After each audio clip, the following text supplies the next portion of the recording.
Oi gente, bem-vindos ao canal. Hoje é dia de caso bizarro e o caso de hoje é o caso do Charlie Manson.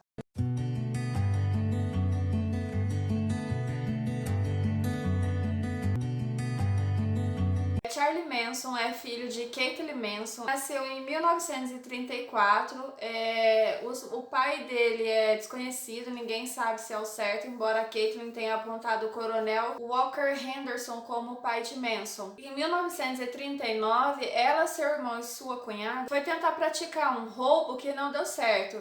Nessa época, eles foram presos e o seu filho, Charlie Manson, ele ficou sob o cuidado dos seus tios e nessa época, ele ainda muito criança, ele já apresentava sinais de violência e também tinha muita aptidão para manipular as pessoas à sua volta. Nessa época, ele já conseguia influenciar os seus amigos para, como que eu posso dizer, para tipo as inimizades que ele tinha na escola, ele já conseguia influenciar os seus amigos para ir lá atacar esses inimigos que ele tinha já nessa época. E quando ele era confrontado por esses casos, né, ele falava que os amigos dele agiam por conta própria e ele não tinha nada a ver com a história. Em 1942, Caitlin saiu da prisão e foi morar com Manson na Virgínia. Em 1947, o Manson começou a roubar lojas de bebida, começou a roubar as joias também da Caitlin, e isso fez com que ela enviasse ele ao internato em Indiana, e lá ele permaneceu por 10 meses aproximadamente, até que ele conseguiu fugir. Fugindo de lá, ele foi para Indianápolis e começou a praticar pequenos delitos, né? Roubo de carro, roubo de loja, junto com alguns amigos. Enquanto o Manson participava desses pequenos delitos, ele foi pego em flagrante roubando um carro e ele foi enviado para a Instituição Federal de Reabilitação Juvenil em Washington, e lá ele permaneceu desde 1952 até 1954. Um mês antes dele ser solto, ele foi pego estupendo um colega de sala e a sua sentença se estendeu até 1955. Em 1954, Charlie ele recebeu liberdade condicional e foi nessa época que ele conheceu a primeira esposa dele, Rosalie Jane Williams, com quem teve o seu primeiro filho, Charlie Manson Jr. Charlie Manson Jr. ele cresceu e quis se distanciar um pouco do pai. Ele não gostava da figura paterna que ele tinha e ele sofreu muito desde criança. Então, em 1993, ele cometeu suicídio. Em 1960, Charlie Manson ele foi preso novamente com a sua segunda esposa, Leona Stevens, tentando fazer tráfico de pessoas. Eles queriam levar uma mulher para o Novo México a fim de criar um bordel, um negócio de prostituição. Lá ele ia recrutar várias mulheres. Ele não conseguiu, né, porque ele foi preso. Ele foi enviado para a prisão estadual da Califórnia e logo após isso ele já foi enviado para uma prisão federal em Washington, porque essa prisão era um pouco mais segura e a fim de manter ele lá preso, ele foi enviado para lá. 7 anos depois, Charlie Manson foi solto e foi bem na época que o movimento hippie pegou firme, sabe? Então tudo era paz e amor, sexo livre e tal. Então foi bem nessa época. Ele era fascinado por música, então ele saiu da prisão e como esse movimento hippie estava forte na época, ele começou a pregar as coisas sobre religião e começou a recrutar algumas pessoas, e ele ficava muito tempo assim sentado na grama, assim, nas praças, nos jardins, falando algumas coisas, dizendo que ele era a própria reencarnação de Jesus, que ia haver uma guerra entre homens brancos e negros, que as pessoas tinham que ficar perto dele, porque ele e o grupo dele ia voltar, ia dominar, ia ser governantes do mundo e tal, um monte de ladainha. Ele conseguiu recrutar algumas pessoas sim, a maioria eram mulheres, então ele pregava essas coisas ali nessas praças ali, para quem quisesse ouvir. E nessa época ele conheceu a bibliotecária Mary Brunner e ela chamou ele para ir morar com ela. E lá onde ela morava também mais 18 jovens E lá ele começou a pregar, continuou pregando, na verdade, né, aquelas besteiras que ele ficava falando e recrutar pessoas, né, para ele, pro lado dele, para ele começar a fazer algumas coisas. Em 1968, Charlie e seus seguidores conseguiram encontrar um rancho no meio do deserto e se mudaram todos para lá.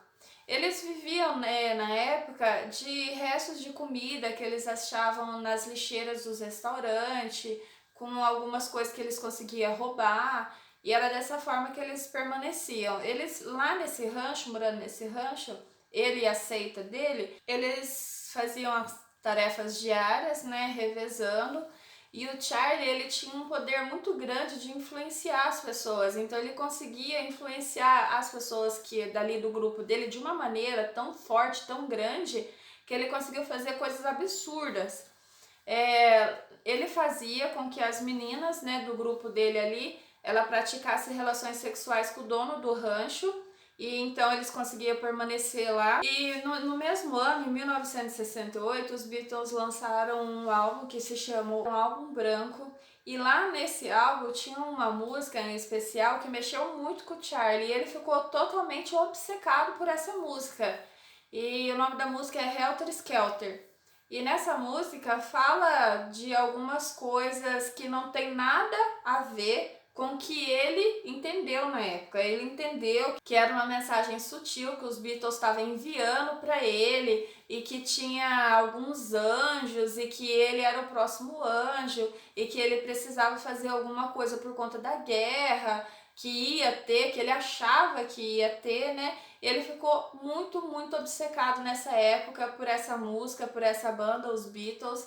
E ele gostava muito de música, né? Ele já tinha rabiscado algumas letras, algumas coisas. Então ele começou a ir atrás de algumas gravadoras, ele pegou alguns contatos com algumas pessoas para tentar gravar, para tentar lançar suas músicas. Charlie conheceu o vocalista de uma banda, The Beach Boys, o Dennis Wilson, e ele apresentou as suas letras para esse vocalista, o Dennis, e eles até gostaram, né, de algumas músicas e acabaram gravando uma música que Charlie escreveu, que é a música Nunca Aprenda a Não Amar. Então, Dennis Wilson apresentou Charlie por Terry Mitchell, que ele era um produtor e ele ficou conhecendo as músicas do Charlie, então ele ficou fascinado pela família Manson, que era assim que o Charlie nomeava, né, a família dele, ali, os seguidores dele. Então ele ficou fascinado, só que daí com a convivência ele acabou percebendo que o Charlie, ele não era assim tanto assim uma pessoa normal, e ele achou melhor se afastar do Charlie. Decidiu não gravar as músicas do Charlie Manson. Então o Charlie, ele ficou muito revoltado com isso, ele ficou com muita raiva do Terry. Nesse meio tempo, o Dennis Wilson já tinha percebido também que o Charlie não regulava muito bem das ideias, era meio doido e achou melhor cortar relações, então também já não tinha mais, né, aquela relação de amizade ali com ele. Charlie, na época, ele ficou também muito bravo, chegou até a ameaçar ele, o Dennis e os filhos dele também e tal, mas o Charlie não fez nada com ele. Agora com o Terry, ele ficou muito, muito bravo mesmo, e ele chegou a ir lá na casa do Terry tirar satisfação com ele, né, porque ele decidiu que não ia mais gravar e tal. Aí ele foi até na casa dele, e o Terry morava numa casa lá em Beverly Hills. Aí ele chegou lá, ele encontrou outras pessoas lá na casa e as pessoas falaram que o Terry não morava mais lá, aquela casa era alugada. Então o Terry já tinha se mudado há algum tempo, algumas semanas, algum tempo atrás, só que o Charlie, ele não acreditou. Ele não acreditou que o Terry tinha se mudado, ele achou que as pessoas estavam morando ali estavam escondendo ele, que era mentira, e ele voltou revoltado pro rancho. E lá ele ordenou 4 dos seus mais fiéis seguidores, que eram a Patrícia, a Linda, a Susan e o Tex, que voltasse lá na casa do Terry e que assassinasse da forma mais brutal que eles conhecessem todas as pessoas que estavam morando lá, sem dó nem piedade, e falou até a forma como eles iam fazer isso, que era para fazer da pior forma possível. E lá nessa casa, quem estava morando lá na época era uma atriz famosa da época, Sharon Tate.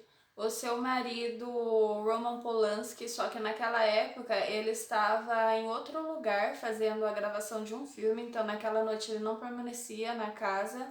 Também tinha um casal de amigo, mais um conhecido dele, e também tinha um amigo do jardineiro que também estava passando lá no momento. Então, no dia 9 de agosto, o grupo do Charlie Manson, ele chegou nessa casa onde estavam essas pessoas, e o Steven, que era a vítima mais nova, que tinha apenas 18 anos, que ele era amigo do jardineiro, ele foi a primeira vítima. Todos eles foram esfaqueados muitas e muitas vezes, torturados, espancados até a morte, e eles deixaram a Sharon Tate por último. Na época, ela estava grávida de 8 meses e ela implorou para eles deixar o filho dela nascer, pelo menos, para depois eles podiam fazer o que eles quisessem com ela. Mas daí, mesmo assim, eles não ouviram, não quiseram saber de nada e esfaquearam muitas e muitas vezes ela, principalmente na barriga, para garantir que eles matassem também o filho dela. Com o sangue dela, eles escreveram na porta da entrada a palavra pig, que significa porcos, né? Desenharam nas paredes também com o sangue das vítimas uma pantera, que eles queriam que a culpa caísse sobre o movimento da época, que era o movimento da Pantera Negra.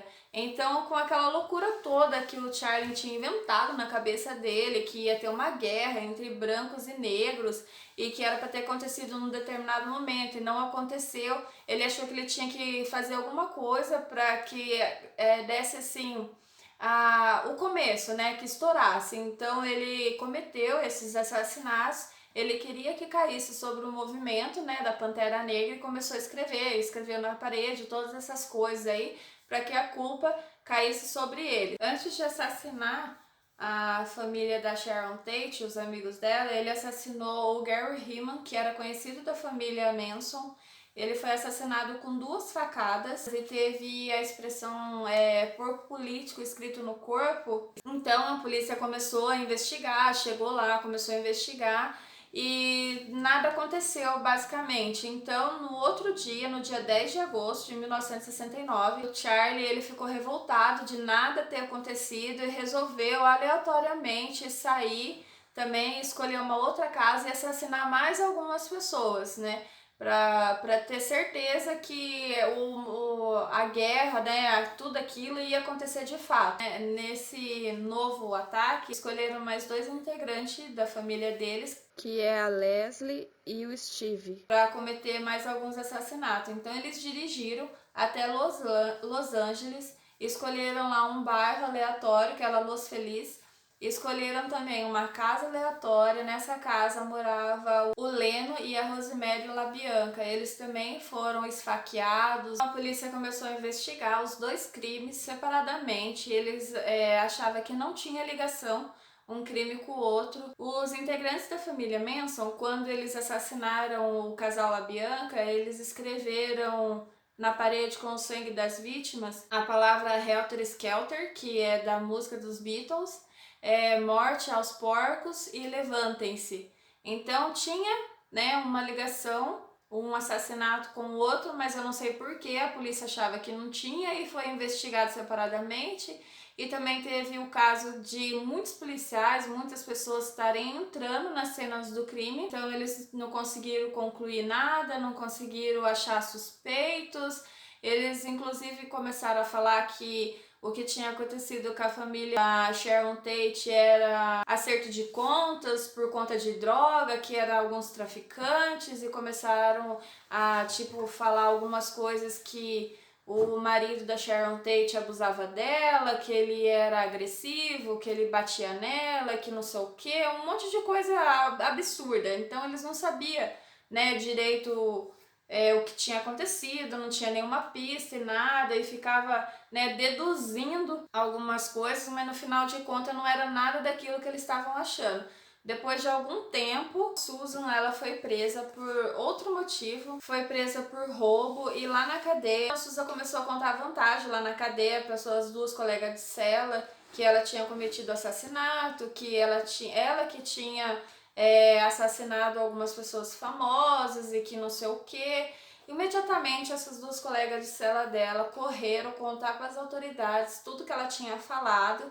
Então ela contou para a polícia o que tinha acontecido naquela noite. Logo, os policiais foram até o rancho, prenderam 12 pessoas que permaneciam lá na época, mas o Charlie Manson não estava lá naquele dia. Então eles voltaram no outro dia e o Charlie estava escondido num banheiro um pouco mais afastado do rancho, mas ele foi encontrado e foi levado também para a prisão. E então começou, né, o julgamento de cada integrante da seita. Em 1970 começou o julgamento dos integrantes da seita de Charlie Manson e todos foram sentenciados à pena de morte. Apenas a Linda não pegou a pena de morte porque ela participou ativamente das confissões e ela aceitou ajudar os policiais a entender o que tinha acontecido naquela noite. Então ela não pegou a pena de morte. Os outros três, que é a Patrícia, a Susan e o Tex e o Charlie, né, no caso 4 e o Charlie, pegaram sentença de morte naquele ano, 1970. Porém, em 1971, as leis mudaram, então eles passaram de pena de morte para prisão perpétua. A Linda foi a única que não pegou pena de morte, porque ela participou das confissões e ajudou muito a polícia a entender o que tinha acontecido naquela época, então ela teve imunidade penal, então a sua sentença foi um pouco mais branda, além do que também ela não participou ativamente dos crimes, né? Como ela era a única que tinha habilitação, ela permaneceu no carro para dirigir, né, se caso precisasse sair correndo. Então, ela até tentou impedir, né, o que estava acontecendo ali, porque também ela, a hora que ela percebeu o que ia acontecer, ela ficou meio arrependida, tentou, mas sem sucesso. A Linda tem 70 anos hoje e ela mora em New Hampshire. Charlie Manson, ele passou o resto da sua vida na cadeia e ele morreu em novembro de 2017 por causas naturais. O Tex Watson, ele se converteu a ministro de uma igreja cristã, ele se casou, teve 4 filhos, ele tem 74 anos de idade hoje, permanece preso e ele teve a sua liberdade condicional negada 17 vezes. A Susan Atkins, ela fez muita caridade, ela se converteu ao cristianismo. Ela morreu em 2009, aos 61 anos, e teve seu pedido de condicional negado 13 vezes. A Patrícia, ela tem 72 anos, teve seu pedido de condicional negado 13 vezes. Ela está na penitenciária feminina da Califórnia e ela é uma prisioneira modelo, que participa de programas de reabilitação. E é isso, espero que vocês tenham gostado do caso de hoje. Se você gostou, não esquece de deixar seu like, se inscrever no canal e até o próximo vídeo.